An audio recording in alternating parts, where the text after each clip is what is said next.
Alright, so today we're going to be doing our second parts of speech review, and we're going to be focusing on verbs.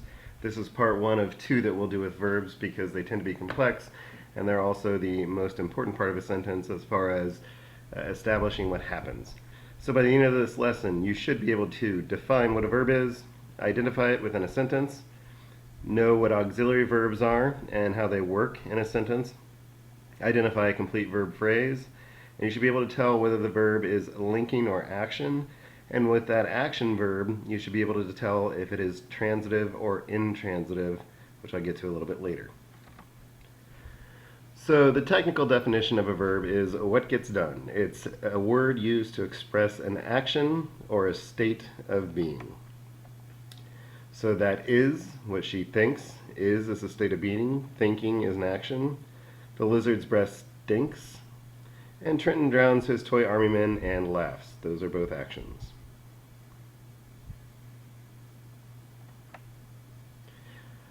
A verb phrase, and you want to remember the term phrase, it is a set of words used as a single part of speech. The verb phrase is a main verb of the sentence, so the state of being or the action being completed, and all the auxiliary verbs. Auxiliary verbs create tense, so whether something happened in the past, it is happening in the present, or it will happen in the future. And they add mood or create conditions for the main verb to occur. So if you look at this sentence, you should have seen the look on his face after he had eaten crepes for 3 hours straight. Should and have are both auxiliary verbs, lending mood for should, have for tense, and seen is also a past tense verb. So that's an actual action happening. Have adds tense, and should adds mood. And then had eaten is the other verb phrase. Eaten is the action being done. Had helps it to be past tense. So tense is the time of occurrence. If you look at was, is, and will be, was is past tense, is present, and will be is the future. Mood, you'll find verbs like could and ought. Those suggest that something should happen. And conditions, will, must, and can all establish whether something should, will, or could happen.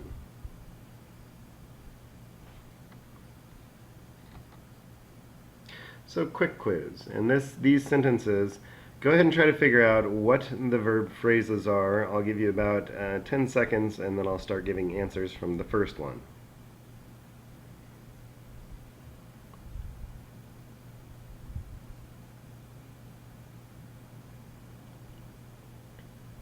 Okay, the verb phrase in the first one, he had been driving for nearly 48 hours. Had been driving is your complete verb phrase. Had and been establishing past tense. In the second sentence, it's not a verb phrase, it's just was. Was establishing a state of being. Third sentence, could not wait to sleep. Could wait is my verb phrase. Not is a part of it because it's a negation word. Could be my auxiliary verb. In this sentence, there are actually two verbs that are happening. Fell is the first one, and walked is the second one. Had, establishing the past tense. And in the last one, we also have two verb phrases. Would have slept, condition, tense, and a past tense participle.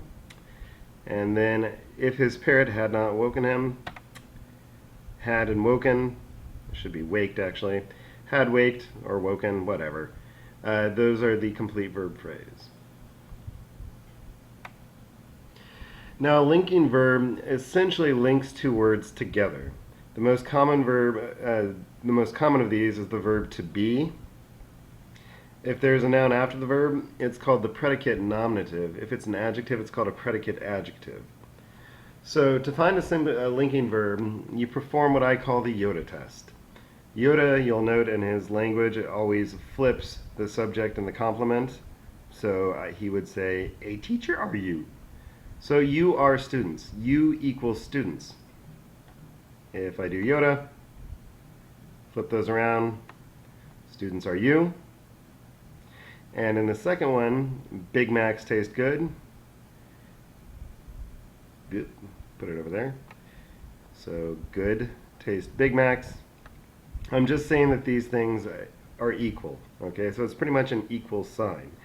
Now, if I use a different verb, like likes, the student likes school, flip that around, school likes the student, that changes the fundamental meaning of the sentence because school is doing something to student when previously student was doing something to school. Using the word taste, which is a tricky one, it's a sensory verb. The men tasted Big Macs, and Big Macs tasted the men. This makes a radically different sentence. They went to take a bite of the burger, and the burger bit back. So if you flip what is in front of and behind the verb, and it changes the meaning, that means it's an action verb. If it doesn't change the fundamental meaning, that means that you have a linking verb. There is a complete list of these in your review of the part of speech handout that you have. I would recommend, if you have not already, you download the PDF. If you'd like a physical copy, you can of course print it, or if you'd like, you can ask me, and I'll see if I can scrounge one up. But you need to know about linking verbs versus action verbs because that'll be critical in the way that you create your topic sentences for me throughout the year. So an action verb, as I mentioned previously, is an action, duh. It's doing something. The subject is doing something to something else. Or not necessarily something else, it's just completing an action. So if I say, he is sleeping is my verb phrase, he's completing the action of sleeping. She ate 3 things of ice cream. Ate is an action. My wife drives too fast, drives is an action, and that guy weirds me out, weirds is my action verb. So now, quick quiz. I want you guys to figure out if the verb or verb phrase in each of the following sentences is an action verb or a linking verb. I'll give you about 10 seconds. Actually, I'll make it 15, and then I'll start talking again.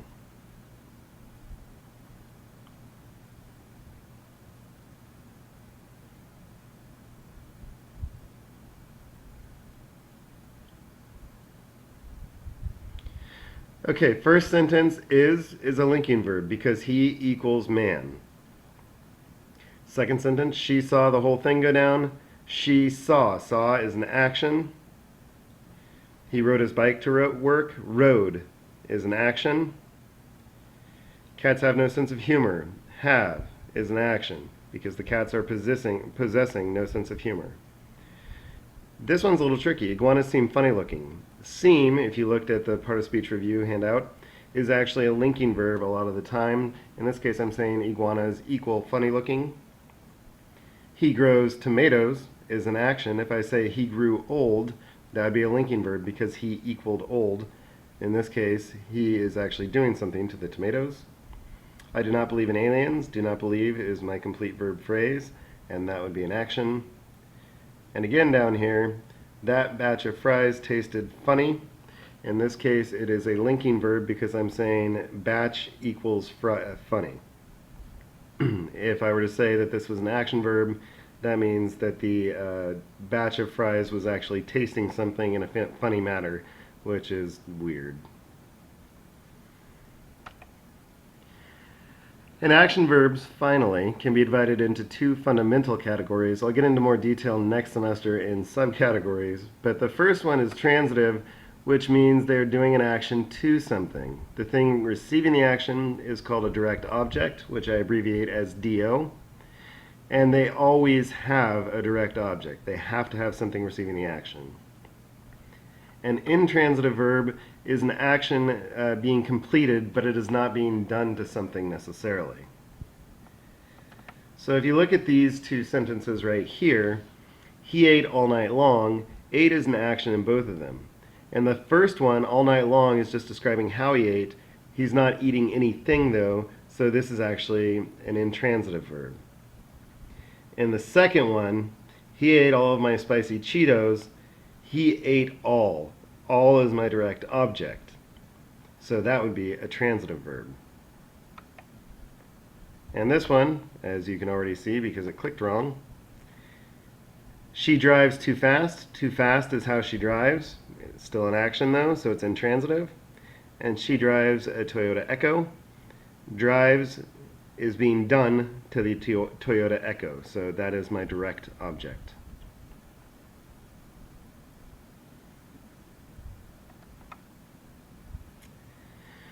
Now, quick quiz. In these sentences, identify whether the verb is transitive or intransitive, and if you can, try to figure out what the direct object of the transitive verb is. I'll give you about 15 seconds and then I'll start talking again.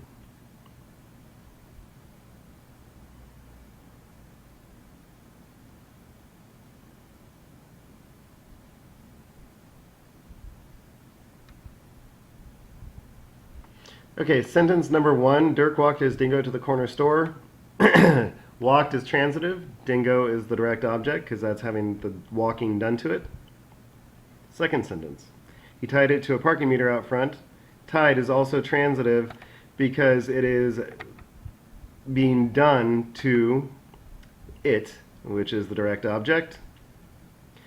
The dingo sat and waited patiently. In this case, both of those are intransitive because they are not being done to anything. Eventually it barked loudly. Barked is also intransitive, just an action being done but not to anything. Dirk was in the store too long. Was, although it is often a linking verb, Dirk is not being anything in the sentence. I'm not saying Dirk is a man, so was is actually an intransitive verb. He returned. Returned is an intransitive. And they walked home together. Again, walked in this case is intransitive because it's not being done to anything. And finally, Dirk gave the dingo a special treat. Gave is transitive, and what is being given is the treat. So what you should do now, if you need to rewatch the video and pause as you go, fill out the parts of speech handout if you feel like you need it. I will make sure that I put the answers up on Blackboard for you for the verb section. Take the exit quiz on Blackboard until you ace it. I will make sure that the settings are so you can see what you got on it every time. You should come back and rewatch the video or consult with the review of parts of speech packet if you need extra help. And then please take the exit survey on this lesson so I know your level of comfort. Again, we're going to be doing verbs one more time in a video online, but if we need to spend a little bit of time in class or after school, I'd like to know so I can help you out. Layered out.